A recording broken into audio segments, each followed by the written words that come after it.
The most important thing for any crypto investor long term to understand, I think, is the regulatory treatment, the political status of every single crypto asset. And you got to start by defining what's a cryptocurrency, what's a crypto property, what's a crypto security, what's a crypto platform. And as far as I can see, Bitcoin is a crypto property. And by property, it means it's viewed as a fair, common piece of property beyond the control of a company or a group of individuals. It has to be pari passu to land or soybeans or gold or food, some commodity. In order to create a crypto property, it's pretty challenging, right? The Bitcoin story is Satoshi disappeared, the coins never moved, from January 3rd of 2009 to like May 22nd of 2010, the price was like a penny, less than a penny. On pizza day, it's a couple of pennies or something. There's no pre-mine, there's no ICO, there's proof of work. It's a fair distribution. There's no yield. And no one's investing in it with an expectation of profit. Now, you can have debate over all these things, for long periods of time, but I think it's pretty clear that of everything in the crypto universe, the thing that is most likely to be deemed property in any given nation state is Bitcoin. And I think we've seen that. I think that you've then got a handful of other cryptos where you could debate whether they are property or not property, and it goes on for a while. And the best claim would be the Bitcoin forks. And then you move on. You've got an interesting story of ETH, very interesting story, and then you've got all the other crypto coins. I think that I'm very sensitive to this because I've been a public company CEO since 1998. So I know the securities law reasonably well. Probably I know it better than most anybody in the crypto industry because there aren't very many crypto companies that have come public, right? If you go public and you live through that and you understand public securities laws that revolve around everything you can and cannot do, what you can say, what you cannot say. For example, if you parse everything I've said in the past 18 months, you will not see me utter ever that I thought that you should buy MSTR. I have never endorsed my own stock. I've never uttered an opinion of my own stock. You can go on Twitter and, you can trash, MSTR to the cows come home. I'm not going to defend it. I'm not going to say anything. I have no comment. It's a security. It's a security. I have civil liability, criminal liability, right? If you lie about a security, right? If you inadvertently lie, if you tell the truth as you understood it, but it turns out not to be the truth, right? 6 years later, you find yourself in court defending it. So securities are a different creature altogether than property. And I think that if you look at Bitcoin, it is the dominant digital property network. The other forks, Bitcoin Cash, Bitcoin Satoshi Vision, they're less than 1% now. If you have a similar property network, if it's global non-sovereign store of value, if that's the use case, if that's the design, which is what Bitcoin is, then I think information theory, the law of thermodynamics, the law of marketing, the law of politics says all the energy tends to collapse into the dominant network in that space. Classic business strategy says that whatever your market is, you need to dominate that market, whatever it is. And if you can bring the overbearing amount of assets to bear in a given market, you'll crush everybody else, and there's one winner. The only way that you can win if you don't have that overwhelming support is you have to segment the market. You have to find a very different segment for which you can be the best solution. Yeah. So that takes us to everything else. Well, if you parse the words of the regulators and if you look at the law, I can't find any reading of the law that indicates that anything else is other than a security. If it uses a coin to stake, every proof of stake network is a digital security. It's been explicitly stated by the regulators. If there's a stake and it generates yield, it's an investment contract. An investment contract is a security. It passes the Howey test.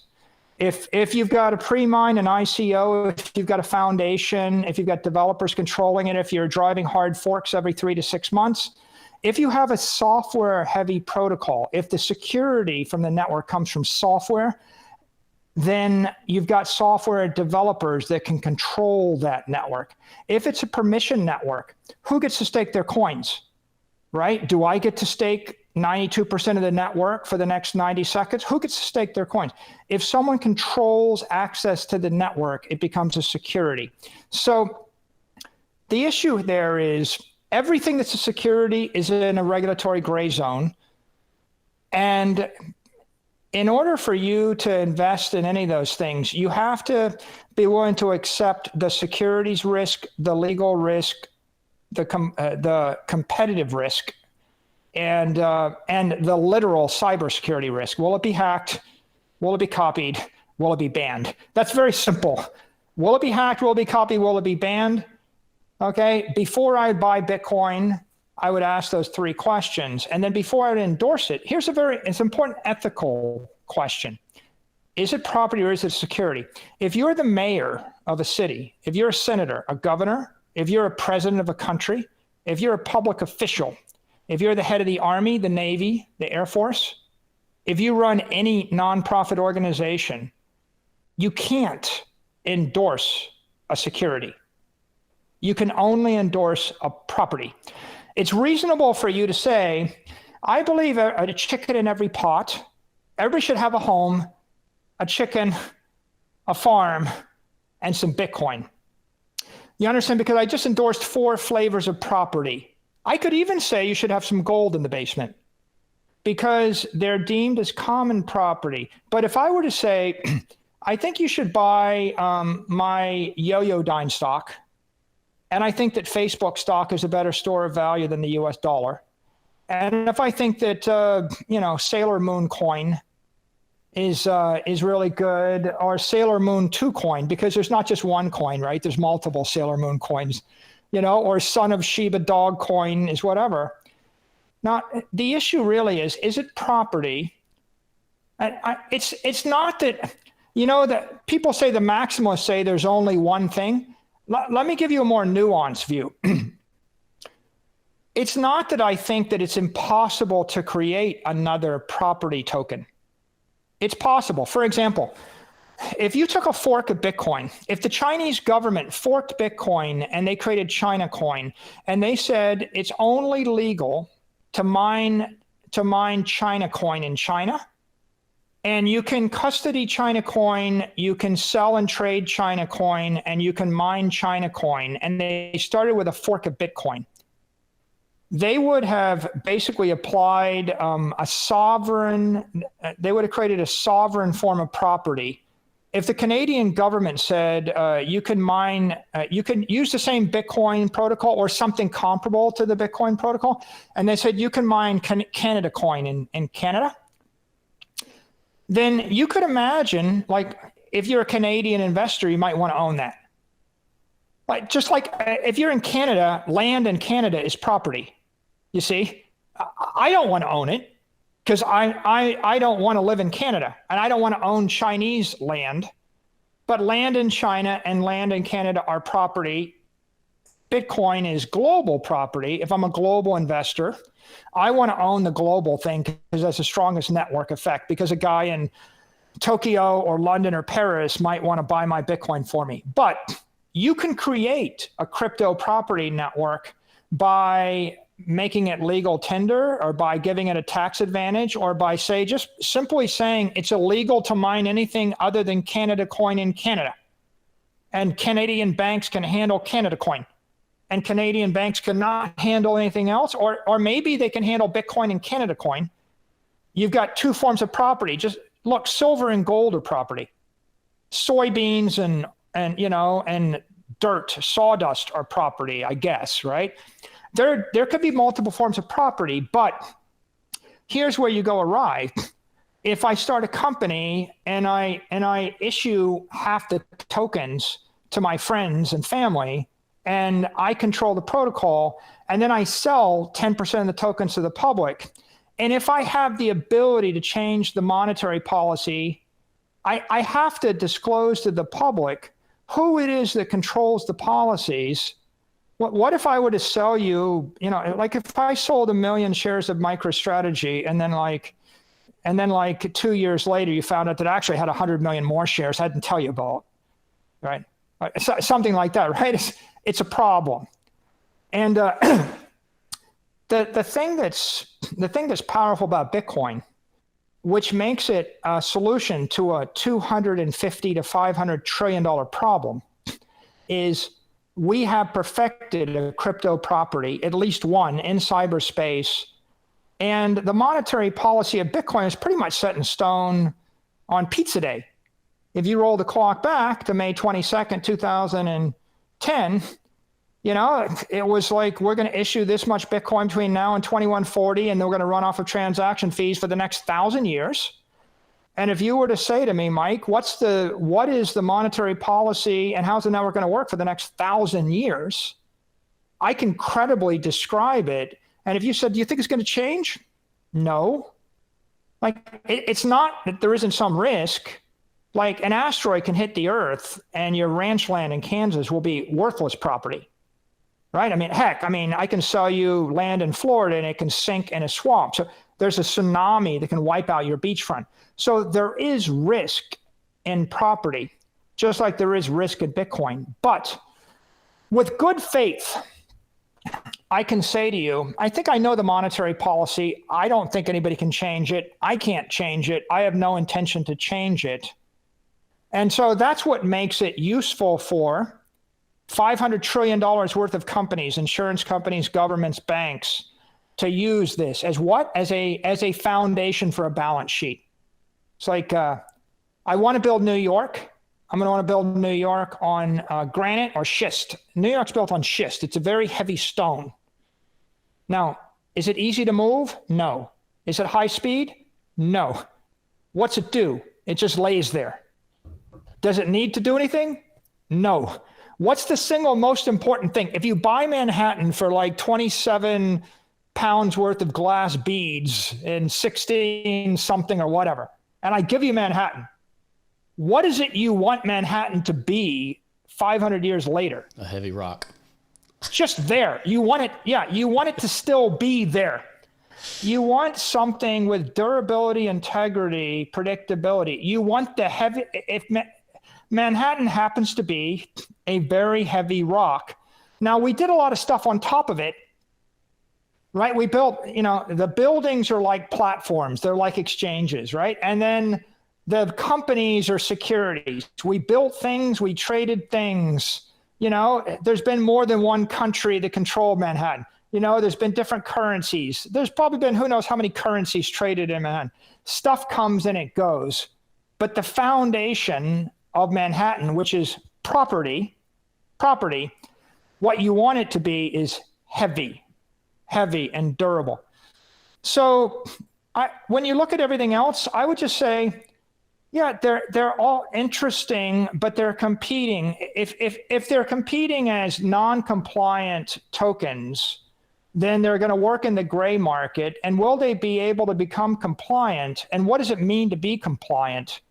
Will you be able to trade these tokens for the next 10 years? And will you have to make a disclosure? And what's the disclosure? And what will the SEC say? And I don't know, right? It's like that is venture capital and it's speculation. And if you see the world as crypto only, then you live in that world. But you got to keep in mind that Fortnite can issue tokens and Activision can issue tokens. So you're competing against Facebook and Microsoft and Google and Apple. And you're like, well, why aren't they in the market right now? Well, because certain things are non-compliant and they're illegal. That's why they're not in the market right now. right? That's why they're not. And what you have is you have an industry crossing the chasm. The first decade was offshore entrepreneurial, Wild West. And then the next decade is onshore institutional. And we're in the middle. And we're going to be in the middle for 3 to 5 years. And what do you have? You have like Tether, like it's an offshore entrepreneurial successful company. Does the world need it? Yeah, the world needs it. If you're in Turkey or Argentina and you need dollars and your choice is lose your dollars in the bank or whatever, you need it, right? Will Apple or Microsoft use it? No, right? So will they become public and get registered in the US? You know, will it be small companies in the US that grow to be big companies like Silvergate Bank? Will it be offshore entrepreneurs that come onshore? Or will it be JP Morgan, Bank of America, or Goldman Sachs, will they back into this business? And the truth is, nobody knows, right? My best bet would be, if I had to forecast, I would say that there'll always be some gray market offshore. There's something, but I don't think the massive growth is there. The $100 trillion opportunity is to provide the foundation for the $500 trillion worth of capital in Western Europe and the United States. If you can be half of that or a third of that, right? That's a mega opportunity, right? You want to be a vendor for Google, Apple, Amazon, Facebook, JP Morgan, Citigroup, you want the United States government to buy $100 billion worth of Bitcoin, right? I mean, you get really big when you have governments, institutions, mega corps as your customers, right? The DuPonts, they came over small time, but how do they get big? They got big by selling gunpowder to the United States, right? And they had presidents as customers buying their product. So ultimately, whoever manages to sell crypto property, cryptocurrency, and crypto exchange to the mega nation states, they'll succeed. Like Coinbase, for example, is much more compliant, right? They're in the US, they're publicly traded, right? They're on one side of the trade. You know, you've got players like FTX and Binance on the other side of the trade. They're rich, they have richer product offerings, they're more articulate, they're higher speed, higher velocity. And just like you can bet on the outcome of a football game offshore, but you can't bet on the outcome of a football game onshore. What will happen? So I would say they're just totally different things. And no digital security is ever going to displace Bitcoin, which is a digital property. The only thing that can displace digital property is a better digital property, which means it needs to be engineered and it needs to have the same legal, ethical, political characteristics. Cool. Right? Digital securities are going to compete with each other, and the rules of the game are going to change every 6 months to every 12 months, right? I mean, you can see them right now. Like, for example, the regulators make you delist 100 tokens on a DeFi exchange. Well, how can you delist anything on a DeFi exchange if it's really DeFi? If it was DeFi, you couldn't delist anything. So it's kind of not DeFi.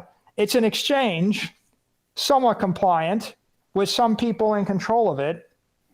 And what will be allowed to prosper? And the answer is, who knows? The states are involved. The opinion of the states is different than the opinion of the federal regulators. Different regulators have different opinions. Different nation states have different opinions. And even if I marched in front of you, like if they put me in charge of the most important regulator in the world today, and I had a perfect 97-page plan to provide a path to regulatory compliance for security tokens, for cryptocurrencies, for stable coins, for property, for exchange. If I had the perfect plan, there's no guarantee you could get it through Congress. There's no guarantee you get it through the Senate. There's no guarantee that the other agencies would agree with it. There's no guarantee that other agencies of the Western world would agree with it. So we don't really know. The reason, it's not that I don't think there's opportunity, but the reason that I'm focused laser-like with laser eyes on Bitcoin is A, Bitcoin is property, not a security. B, the use case of Bitcoin is to serve as property, which is a low velocity use case right now, which is the least controversial one. If an investor, if Ray Dalio bought $10 billion of Bitcoin to hold forever tomorrow, it doesn't represent any regulatory question. There's no existential question. Is it legal to do that? Yeah. What's the tax treatment? Capital gains.